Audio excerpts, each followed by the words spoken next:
বাংলাদেশ জিতলে আমরা যেমন আনন্দিত হই, তেমনি বাংলাদেশ হারলেও ব্যথিত হই। গতকাল ভারত এবং বাংলাদেশের খেলা হয়েছে অনূর্ধ্ব-19 বিশ্বকাপের ম্যাচ।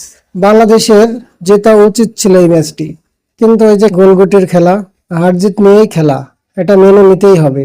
টসে বাংলাদেশ জিতে ভারতকে ব্যাটিংয়ে পাঠায়। ভারত 10 উইকেট হারিয়ে 238 রান করে।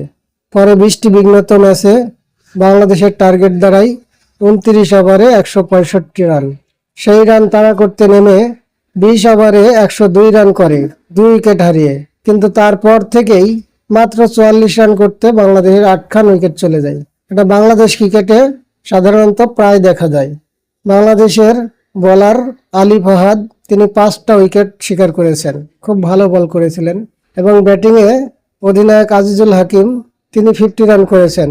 তিনি মোটামুটি ভালো ব্যাট করলেও পরবর্তী যারা ব্যাটিংয়ে আসছে তারা মোটেও নিজেকে মেলে ধরতে পারেনি। খুব দ্রুত উইকেট হারিয়ে যাওয়ার কারণে বাংলাদেশ 18 রানে পরাজিত হয়েছে।